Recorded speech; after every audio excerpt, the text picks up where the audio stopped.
Unlock the power of your mind. This is Provocative Enlightenment with Eldon Taylor. Welcome, and thank you for joining us today. This is an hour devoted to learning something more, not just about the world we live in, but about how, what, and why we think as we do. An hour for the open-minded, willing to challenge some of those old ideas behind what we think we know, who we are, and who we might become. I'm Eldon Taylor, and this is Provocative Enlightenment. All right, our chat room is open, and my partner Ravinder awaits you there now. You can log on by going to eldontaylor.com/chat. So, Ravinder, time to say hello to everyone and spread your good words for the day. Well, hello, everyone. Yeah, there's always good words for the day because it's a fabulous, fabulous day. So I think we should send our sun to everyone. I've been hearing some people still have snow, and that's too sad. But come join me in the chat room, and we can share our thoughts on today's show. That's eldontaylor.com/chat. Do come say hi. All right. Every week I read some of your letters as our way of paying respect to the very important role you play in making this show successful. Last week our guest was Melody Beatty, and we discussed codependence from both a personal and a cultural perspective. Loretta wrote, "What a wonderful show with Melody Beatty. I did so enjoy it, and so much I could relate to. Thank you once again, Dr. Taylor and Ravinder, for the great guests that you share with us." Mark commented, "It was a pleasure listening to Melody Beatty on the radio show. I can't believe I haven't read Codependent No More yet. It's a timeless book and topic. I'll have to pick up a copy." Kelly wrote, "Thank you so much for another great show. Last week's guest was a wonderful and intelligent woman. But I was so glad when Ravinder spoke up and voiced her disagreement with a guest statement." I'm going to lose my voice here. Excuse me. That Pakistani women have more power than men in their homes. It seems to me that women and girls there have only as much power as the men allow them to have. As for the statement that some women, like those in Egypt, are not ready to step out on their own, I agree. However, they must all be free to make that choice. Misogyny or the subjugation of any group of people is not just permissible to me, no matter what terms we may use to try to make it sound all right, including cultural differences. Close quote. Well, and I so agree with you, Kelly. How about you, Rav? Oh, absolutely. Now, you need to flesh that out a little bit because you did exchange some emails with Melody following the show. And I want Melody to come back on the show because I think her work in codependence is absolutely vital for everyone. Her work has just gone a whole lot further. I think, she's correct. You're not going to change an entire nation out there, but there are lots of individuals within that nation who get to see how we in the West live, and that's the best thing that we can do is to provide an example of what freedom is, because you don't have freedom if you only have the freedom that is given to you. We'll have some more discussion about that one, no doubt, today because, well, I'll get to that. All right, Gary wrote, "Enjoy hearing your program on Hay House. Find it extremely interesting and love the guests that you interview. Keep it up."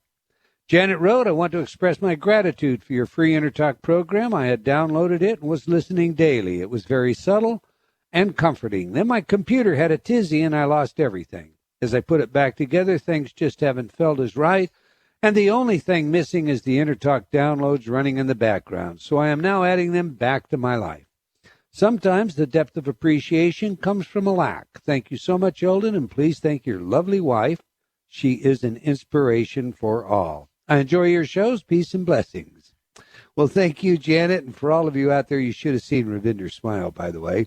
Remember, we offer a number of free InterTalk programs on my website as just a part of our own Pay It Forward program, so go get yours today. And it's always a blessing to thank you, lovely princess, for joining me on the show.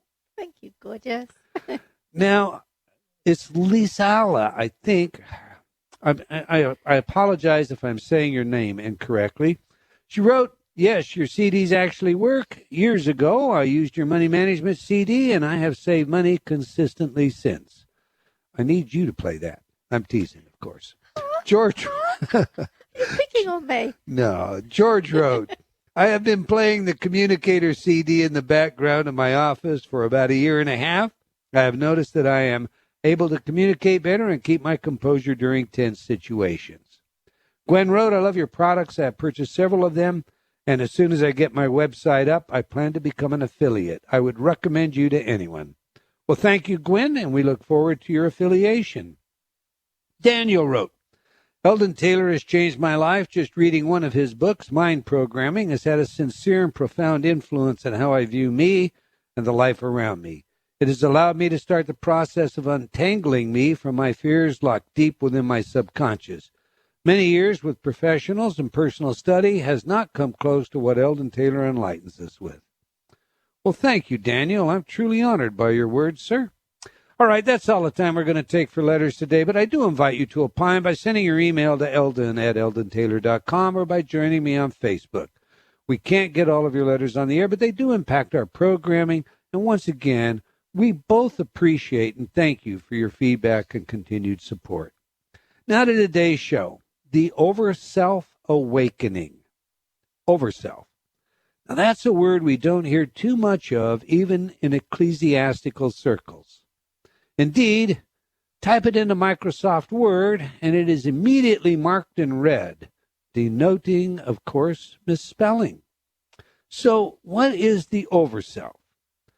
Well, that's simple, at least in the New Age or alternative belief system parlance. As the word implies, the Overself is, quote, a person's spiritual self as opposed to the physical body, close quote.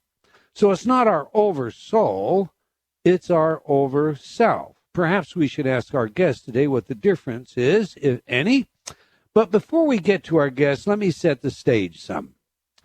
We have many revealed doctrines that have come to us by way of revelation, direct experience, and often this information becomes encoded in a document, a sacred text. Moses was given the plates, and the Torah was given by God. Muhammad received the Quran. The Hindu Vedas are considered divine. The 15,000 handwritten pages produced by the mystic Maria Valtorta were represented as direct dictations from Jesus. The Book of Mormon was given Joseph Smith by the angel Moroni. The Course in Miracles is claimed to be a direct dictation also from Jesus, and so forth. Well, today we have a new entry, and it's called the Book of Knowledge, the Keys of Enoch. Dr. Hota, or Dr. J.J. Hurtak, received the Book of Knowledge. The book is not channeled, but it comes from a direct experience. In the prologue we read, quote, Help me, O Father, to gather the children of Abraham, Isaiah, John, Amantah, Buddha, Hari, Satyasana, Krishna, and countless other masters into the office of the Christ, so that all godly living beings who are eternal and associated with you on different spiritual planes shall be as one in divine unity. Now that's a challenge, especially at a time in our history when religious differences have the world dealing with such things as jihadists. J.J. Hurtak, Ph.D., and Desiree Hurtak, Ph.D., are social scientists, futurists, and founders of the Academy for Future Science, an international organization. Professor Hurtak, J.J. Hurtak, that is a scholar who has written, translated, and published numerous books, including the Book of Knowledge, The Keys of Enoch, The End of Suffering, which is co-authored with physicist Russell Targ, and the 72 Names of the Most High, based on ancient Aramaic, Hebrew, and Greek text. Dr. Hurtak is also an anthropologist, archaeologist, and was instrumental in finding the Osiris tomb in Egypt through remote sensing. He is well known for his provocative information that ranges from evidence of the UFOs to the development of a new cosmology. Dr. Hurtak travels throughout the world and works closely with indigenous people.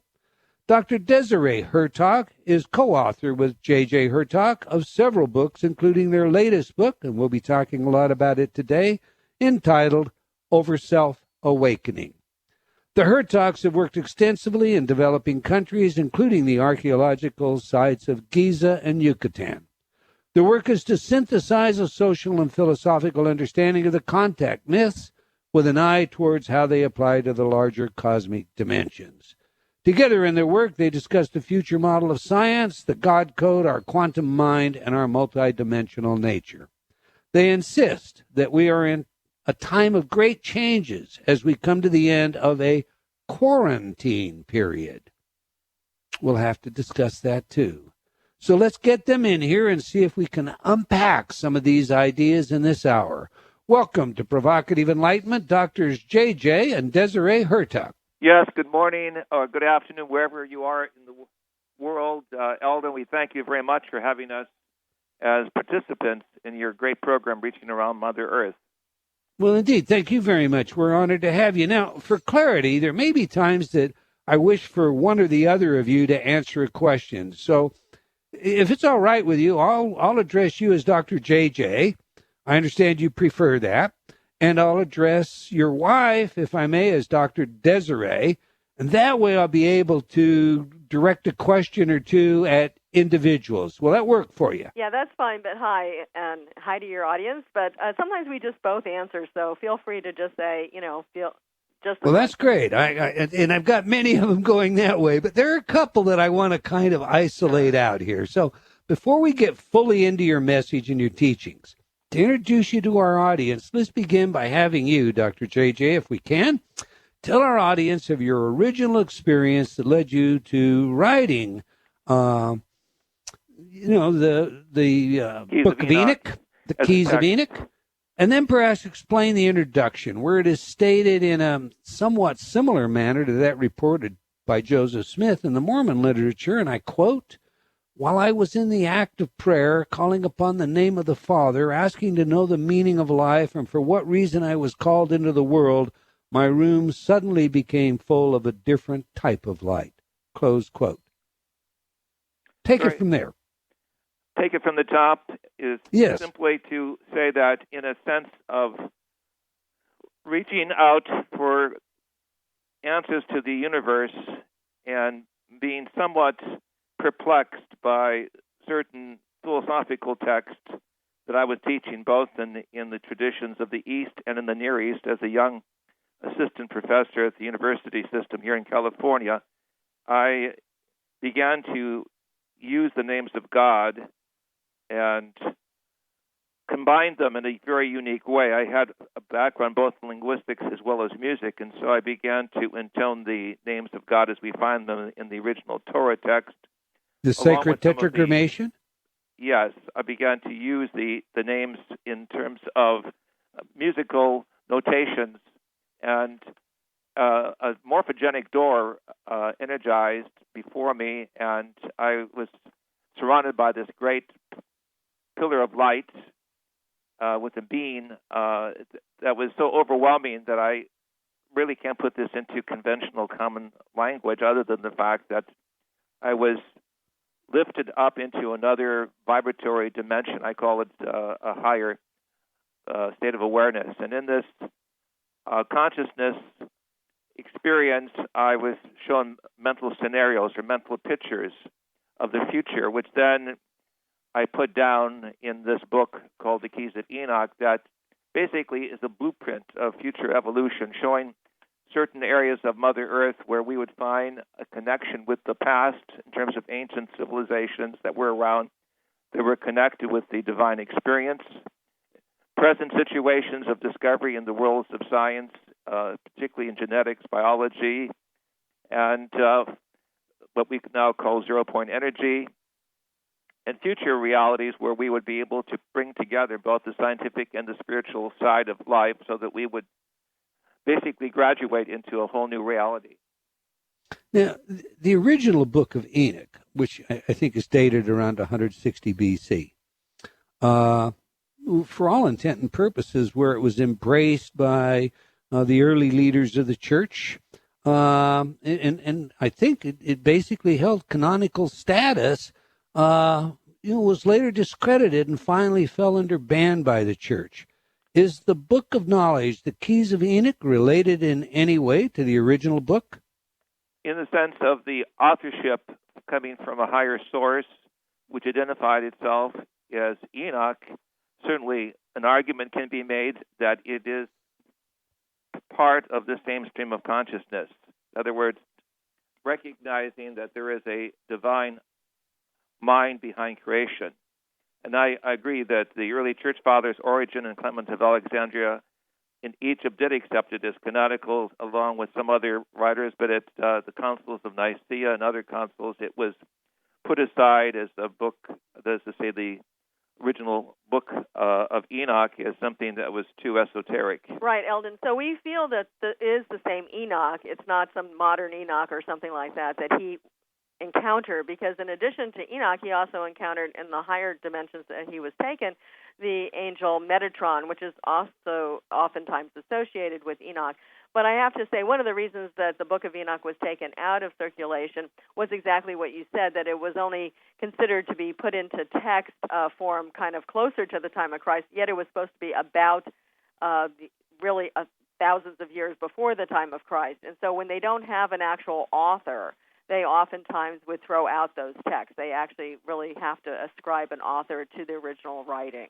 Well, yes, that, and I don't disagree with that, but anyone that looks at what happened at some of these councils, particularly the council at Nicaea, you can see that there was a whole lot of politics that went into deciding which book of Paul, which book of John, et cetera, and so forth would be canonized. And there were deliberate efforts to just strike information from the Bible. Let's say, for example, any reference to reincarnation. But I'm glad you got into it, Dr. Desiree, because the Keys of Enoch was before you became involved. So tell us how you did become involved and what attracted you to this work. Actually, I know I sound young, and of course I was only about 2 years old, but no, I was actually involved at the time of his experience. I was one of his students, and so I met him about 3 months before his experience took place in January 73, and I was a student at the college he was teaching at the time in starting October of 72. So I was involved, and I did see the difference in Dr. Hurtak, as many of his students did at that time. And there were some unique things that also took place after the experience. We don't make a big deal, though, I have to say, on the actual experience itself. We rather people, not be judgmental on that, but to look at the information in the Keys of Enoch. And from working with that for the past, which is now scary, but it's 40 years, we decided to come out with something a little bit maybe more simplified and more personalized for people, and that's the new book, The Overself Awakening. Okay, before we transition there, though, and that's perfect setup, tell us just bottom line, what is the mission of the Keys of Enoch? As you read from the very beginning of the program, it's to bring together humanity into one spiritual unity and to provide for a positive future in this great change that we're going through. And to that end, Desiree and I have participated in the World Parliament of Religion. Often said the gathering of great scholars, philosophers, thinkers from all branches of spiritual and religious tradition who see this as an era of unity and harmony where we begin to realize the divine spark within everyone. Is more important, the differences that divide according to some theological line. Right. If we wanted to bring it down to two main points, I would say we're not alone in the universe, and there's many levels of intelligence, not just the ET, but also higher levels. We'll call them light beings or higher consciousness beings. Also, that we ourselves come from a divine origin, and I think that's very important because many people, of course, hear about Darwinistic evolution, that we came out of the ooze of the earth. But we feel that a lot of it really came from this higher origin of life and that we can interconnect with those beings. And this is, of course, exactly the message of Enoch, whether you look at the Book of Enoch or the Keys of Enoch. Right. Now, just so I'm clear on this, and so is our audience then, from the prologue, from the setup piece, we're talking about bringing everybody together into the, quote, office of the Christ, close quote. When you refer that way, you're talking to the Christos, the Christ consciousness, you're talking about Jesus of Nazareth. Yeah, the office of the Christ is defined as the office of divine love. In the Keys of Enoch, we have a very extensive vocabulary at the back, which is basically looking at the nuances of historical language. In the New Testament, you have in the Greek the ha Christos, which means the Christ. In the philosophical sense, it means the power or the office out of which divine evolution manifested itself, personified in a very unique way in Christ Jesus, in the sense of unconditional love, humility, and work with all humanity. It's that elevated sense of the Christ we're talking of that is the Christed nature which we all have on Mother Earth as part of the divine birthright of what it is said in the first part of Genesis, that we were created into the image of God. Right, and not just denying the physical manifestation of the Christ, but to say the Christ also can work with Buddha, the Christ can also work with various other teachers who have come to the planet, and does, that this is a whole program of life creation that, the Buddhist required Buddha to evolve to that Christ consciousness, the Christian. Or Buddha consciousness. Yeah, but also I'm saying Christ consciousness in this sense. Yeah. Right. All right, before we leave this subject, I want our audience to know that the Book of Knowledge, the Keys of Enoch, which is what we've been discussing right now, it's a challenge.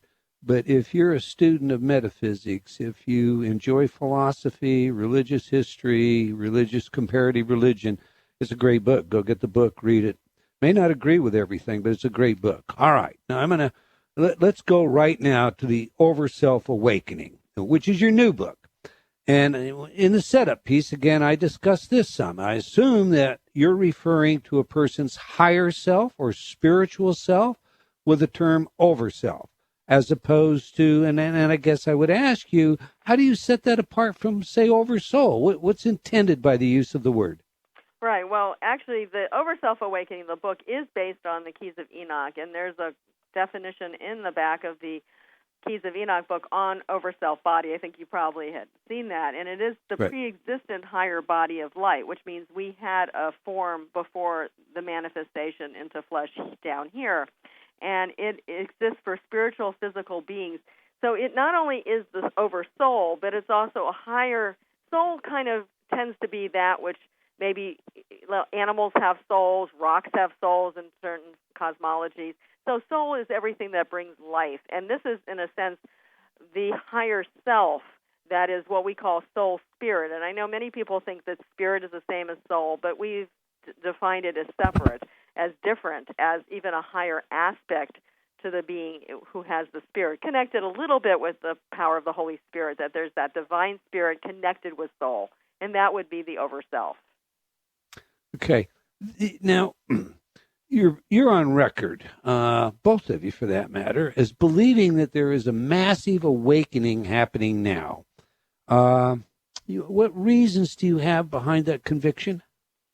Well, we've had the opportunity to work with many leading thinkers throughout the world, including Barbara Marx Hubbard, who's very well known on Hay House.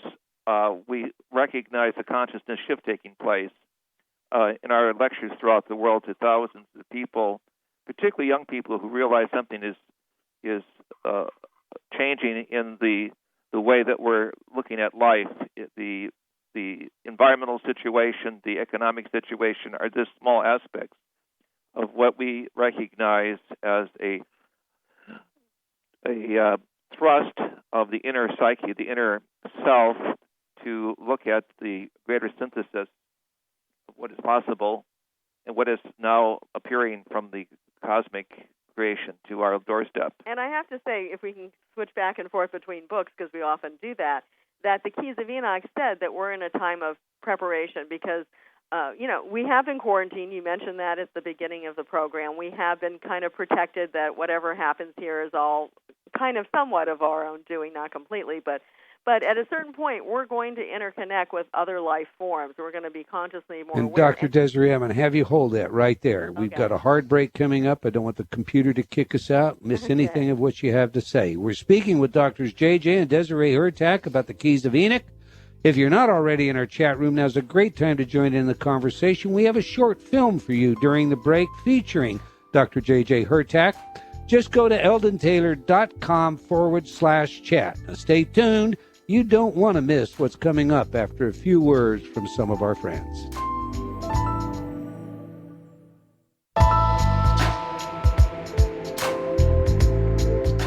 Unlock the power of your mind. This is Provocative Enlightenment with Eldon Taylor. Welcome back. If you just joined us, we're speaking with Dr. JJ,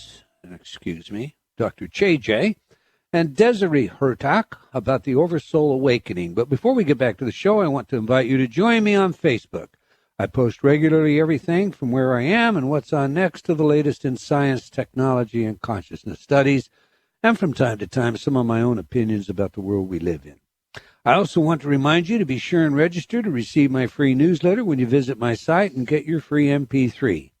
Now, one more item of business. I will be speaking along with many of your favorite Hay House authors at the I Can Do It conference in Vancouver, Canada, and I'd love to meet each and every one of you. So if you can attend, please plan to do so. Put it on your calendars now. It's April 20th and 21st.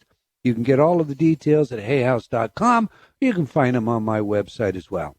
All right, let's get back to our show. Before the break, we were discussing the end of a quarantine period and a new awakening. And, of course, we've discussed this idea of awakening consciousness on this show many times. I think it probably all started with much of the hype that was surrounding December 21st, 2012. And for many, it appears nothing happened. Indeed, if you remember, I spoke with many experts leading up to the event, including Jose Arguelles, the man who found the Mayan calendar. And like myself, they felt there was nothing to it beyond what we might ordinarily expect from the end of the Gregorian calendar cycle.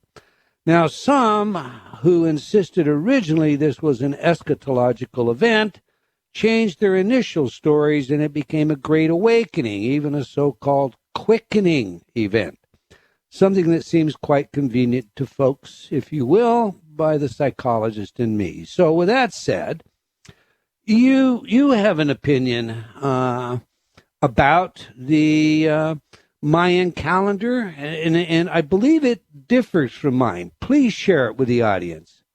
Well, Desiree and I have always placed the emphasis on the positive side of the planetary changes surrounding us on all sides, and we were privileged to speak to a very, very large audience gathered in Cancun and also Chichen Itza on that remarkable time, which Mayan scholars refer to as the 21st of December, not as a negative event, but as a quickening or a event into a higher consciousness experience.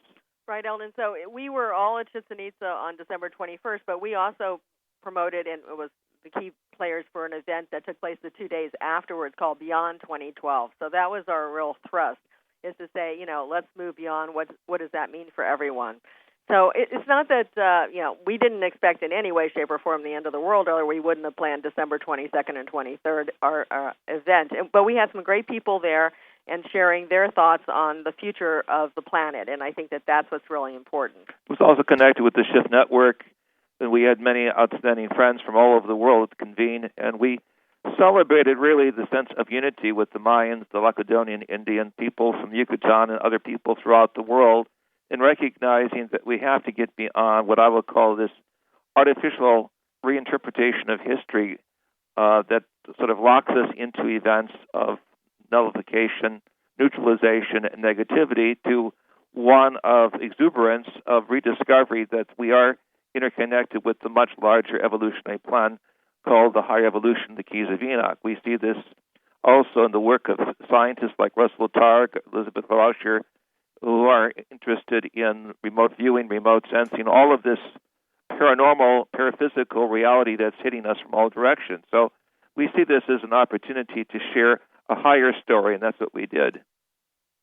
Okay, and that makes perfect sense to me, and indeed I might even add to that, whenever you can bring a gathering of people together, focus on unifying the peoples of the world. If it's to do no more than to meditate on peace and love, it has an impact, and indeed the hard research shows that that is the truth. We've watched crime rates drop in places like Washington, D.C. as a result of group meditation. So I commend you on what you did. Apparently you don't have quite as much a difference in opinion about the Mayan calendar as I thought we might have. You argue for some pretty vast changes as occurring to us most of them right now. What are these changes, please? Well, let me start. And I know right before the break in the half hour, we were talking about this is what the Keys of Enoch are all about. They said that we are moving into a greater consciousness awareness and awakening, and it works on every level of science, from the genetics. We now have cloning and stem cells. From astrophysics, we're talking about multi-universes.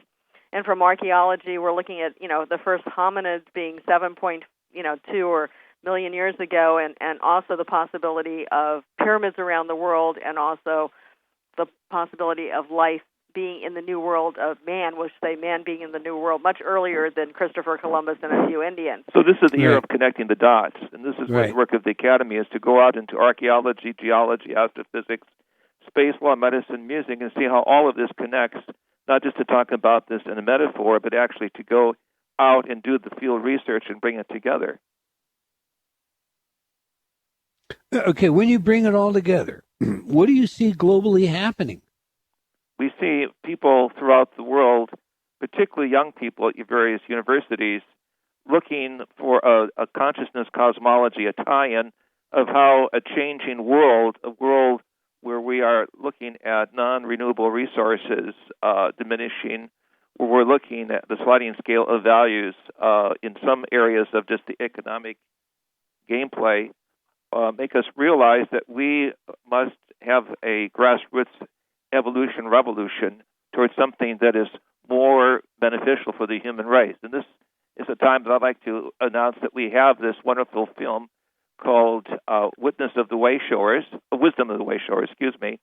with Barbara, Mark Hubbard, and ourselves and astronaut Mitchell going into greater detail. And I just would commend this to the audience to realize that we are a resource for many films and studies on a variety of issues that bring us together. But really, just look at the Internet. I mean, we're now a unity of culture, and or we're getting there. I know your previous program was talking about the separations that exist in various cultures, but ultimately, we're moving much closer than we ever could have before, and that's all part of what we feel is we're getting ready to go and be part of a cosmic universe, literally, where we can eventually get off the planet. We're part of the Mars Society, where people are looking at moving at least to Mars, just as a very small expedition. Talking about habitats in the next century, but the preparation has to come now by not having militarization in outer space, realizing that it is the common resource for all humanity. And making You're identifying a lot of opportunities, particularly, those that are futuristic. I mean, we now know, we learned this last week, that Mars would support life. So, I guess what I am hearing from you, where I embrace it, where it's exciting, it runs contrary to the information that I'm aware of. I mean, we see an ever-increasing number of young people, particularly, becoming atheistic and agnostic and taking up those positions. And we do see the world globally on the brink of what could be seen as a third world war. We see great danger out there as opposed to unification. I do see the potential, but I also see this other. Do you believe that the other is being brought about because of the nature of urgency in bringing us all together? Yes, I do see the crisis situation as bringing us to a point of looking for deeper answers and bringing about the sociological and psychological pressures to make this quantum change. And although the press, the electronic media, tends to give us a negative, what I would call cosmic turnoff, if you look more carefully at the grassroots movements of what we see in our work in Africa, Asia, and East Europe, you're seeing young people look towards a higher synthesis. And again, I want to tell our audience to be aware of a film called Solar Evolution by Dieter Boers that brings together some of the great European scientists and engineers and scholars reaching a younger audience. So we have a revolution taking place in media that's so important. And this is the shifting of consciousness that's so relevant that we must begin to understand is coming from a different direction. But Eldon, the choice is up to us, and I know you feel that same way. And it's a matter of really understanding. Without the knowledge that we've gained in science, we would not be able to make those choices. Without an understanding of the unity of culture, we probably would not be able to make those choices. But the bottom line is we still have to make the choice.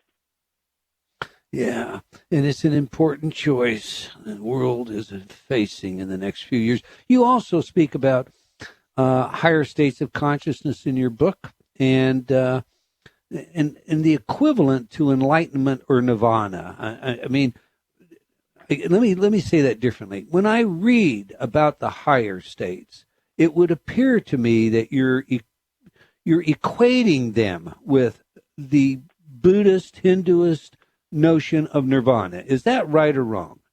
And the answer is yes, but it's a yes plus. We accept the fact that there are the dualistic divine religions of the West, also the non-dualistic divine religions of the East. And nirvana simply is not an implanted pulse generator that's put under the scalp by neuropsychologists.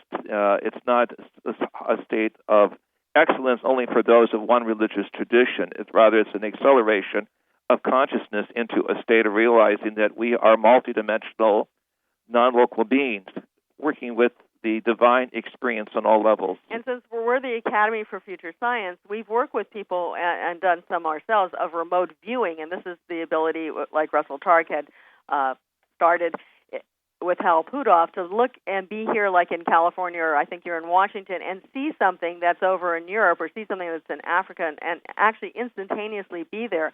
So this has been proven. The military, Army, and all those other agencies have worked with this. So how does this relate? How does this relate to the spiritual knowledge, to the Buddhist knowledge? The Buddhists always told us that everything is interconnected and that we can be everywhere we want to be. And that's what is at the heart of some of our thought in terms of cosmic awareness. The bottom line is life is eternal and universal, and remote viewing, remote sensing, remote healing shows that there are basically no hidden truths or doors that lock up, as it were, the life spark, that we are connected with all people and all realities, but that has to be harmonized. And this is where we come in with our music and our art and our higher science. This is so important. And this is why we commend Hay House. I hate to interrupt you there, but, science, I suppose, can be likened sometimes to the surgeon's scalpel. It can do great harm as well as save lives. Someone that we've had on this show, and I've done a lot of research in this before. I've had conversations with Ingo Swann.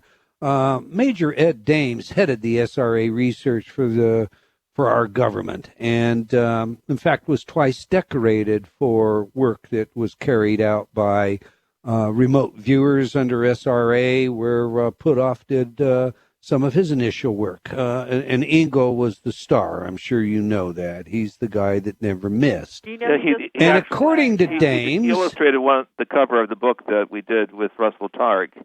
Okay, according to Ed Dames, we're headed into a very bad period where, according to him and his remote viewing people, the Earth is about to become the subject of a rotisserie. We're going to be barbecued by solar flares. The outlook that we're getting from remote viewers is anything but optimistic, and that's my point here. How do we take the fact that remote viewing is an aspect of a human possibility and suddenly turn it into evidence for the spiritual? Forgive me, but that's my question. Yeah, no, very good question. Of course, Ed Dames is known as like the doomsdayer, but Russell Targ did a lot of good work, and Ed wasn't really at SRI, that's Stanford Research Institute International. He came a little bit later with the military. Right. Ingo was who just passed away, I have to say, within the last month. Sadly, he was a great person.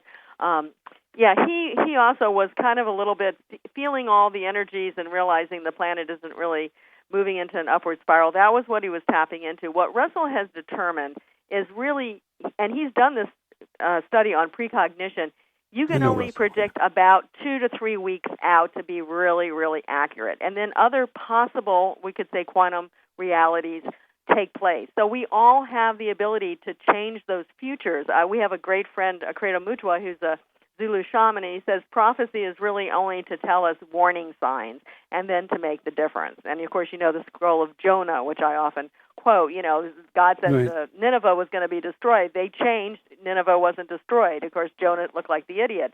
But, you know, these are realities that can take place, but they're one quantum possibility, and we have many more options if we could be warned. So this is the entanglement. It can be the worst of times physically, but it can be the best of times spiritually. We have to set our eyes set on this higher evolutionary reality that the keys of Enoch speak of. We're going to have people who may choose to program themselves out of existence on localized areas, but we have also those who are going to connect with the cosmic cultures. This is going to be discussed more and more in Washington and other places as scientists behind the scenes come out with their statements and affirmations that there are many life forms in the universe. We're going to have opportunities from these other life levels to connect with that I feel will provide the expertise and the directions that we need as a galactic humanity. So the emphasis we have is on the spiritual, the higher evolution, rather than the dialectic of the lower evolution that's obviously going to follow the script of its own neurosis and psychosis. Gotcha. Now, you know, to that point, you tell a story about some nuns in Japan during the recent earthquake and catastrophic event with their nuclear reactor. Actually, that nuns was that, if I've got the story correctly, they just simply surrounded themselves with light energy. Tell that story. Share that with us, will you? Yes, I wanted to put this in the proper historic context. That was in the Hiroshima event of 1945 that Americans going in after the bomb was dropped realized that there were several survivors that did not have any radiation damage, and one was a group of Catholic nuns who had covered themselves with their prayer clothing, white clothing, and were in a deep state of prayer, and some unique, quote-unquote, biophysical miracle took place whereby the radiation did not damage them in the higher state of awareness that they were able to create. I also had the opportunity to work with a survivor of Hiroshima who made it to Los Alamos. Later in his career, became a noted nuclear physicist who later became aware of the keys of Enoch and recognized that his survival is due to higher states of meditation that he was into. He was a Buddhist background. So the bottom line is here, there are situations where we are faced with a life and death situation that can be transformed. There are many miraculous stories where just simply covering yourself with a tallit or a prayer shawl has saved many people's lives. Your organization, the Academy for Future Science, works in various areas such as supporting new technologies and sustainable development. But you also have a philosophy about the afterlife and a multidimensional universe. We've touched a little on that, but flesh that out for us. You know, share that cosmology, please. Well, if we even go back to December 21st, 2012, people said, you know, why don't we think it's the end of the world? We had to argue that quite a bit. One of the reasons is we feel that there is other levels of intelligence. They were not going to leave this planet to just, you know, go by the wayside to have the end of, you know, reality. So we are really interconnected with not only those who have passed over. You can see situations like Daniel Brinkley, their experiences in near death, and Raymond Moody's studies, but also with other levels of intelligence who are, we feel, helping the planet, wanting to give us information for new technologies so that we can change the way we use our fossil fuels. They want to give us information on helping us to be able to heal each other and to just move into a greater consciousness reality. We're not alone, and I think that's really important for people, because if you really analyze their psychology, most people feel it's only them, they have nothing else. You said many people are moving into the secular, and that's really taking away a lot of the reality of what can help them, what can protect them.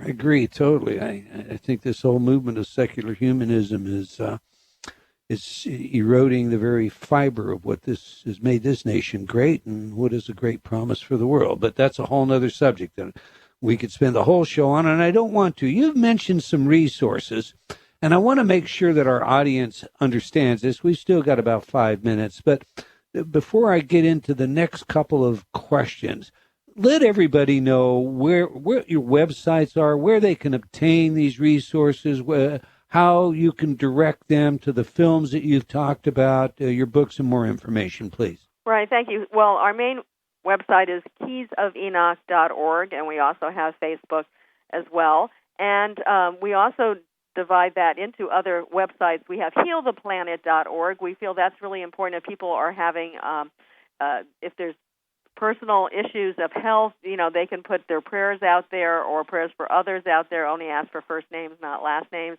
or even for the planet. If there's a storm coming or a tornado or a hurricane or whatever, we can chat about that, put some prayers out. So that's healtheplanet.org.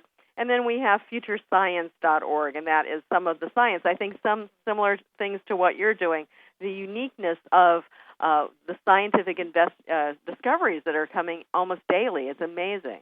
And we also have a plethora of music tapes, CDs. Yeah, I'm going to go there DVDs next. That's available. where I want to take you next, Professor Hurtak. So, one of my hobbies for, 30 years now has been cymatics.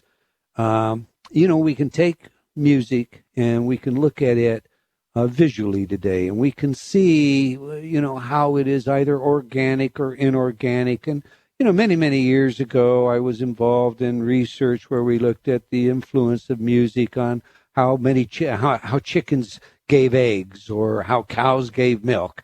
And we discovered, that if you played them discordant sounds, they would, chickens would lay fewer eggs and cows would give less milk, as opposed to playing them what we think of as organic sounds. And some music, like Handel's Messiah, will every single time, doesn't matter who performs it, as long as it's, of course, on key, will displace a perfect 5-pointed star during the Hallelujah chorus. Now, you have a lot of music CDs, and you talk a lot about vibrations and a deeper connection between ourselves and music. Flesh that out for us in less than 2 minutes, please. Yes, well, we have worked with many leading composers. Our new album, Sacred Names, Sacred Codes, is done with Stephen Halpern.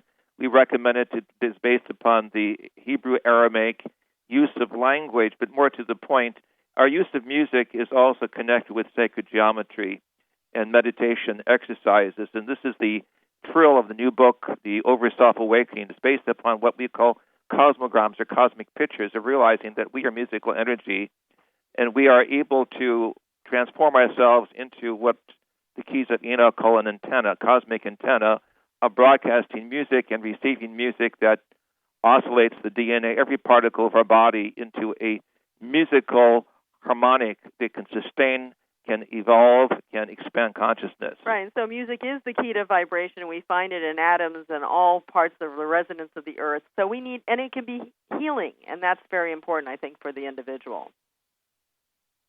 Do you use corresponding mandalas as just a part of a meditation process to the way absolutely. you? Yeah, so music is not only vibration, but it's also geometry, because if you take those vibrations, as you said, with cymatics, they showed it very clearly, and it's a development. And every cell in our body is linked by vibration, but it's also linked in geometry, so the two are interconnected. And we have videos as well called Merkava, Light Body, and one called Pathways to the Light, where actually the mandalas come forth with the music. So your background in semantics would make you an ideal candidate for this new book. As you go into the book, the picture respatializes your consciousness. You go from the third dimension to a higher dimensional awareness, and suddenly you link up what we call the universal mind.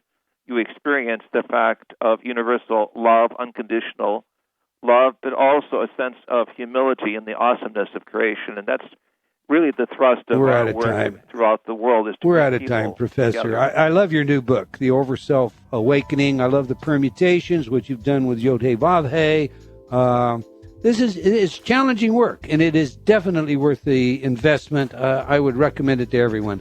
I'm sorry, but we've come to the end of another hour of Provocative Enlightenment, and I want to thank all of you for joining us today, and a special thank you to our guests and the team at Hay House Radio that makes this so easy and pleasurable. Until next time, remember, wherever you are, believing in yourself always matters.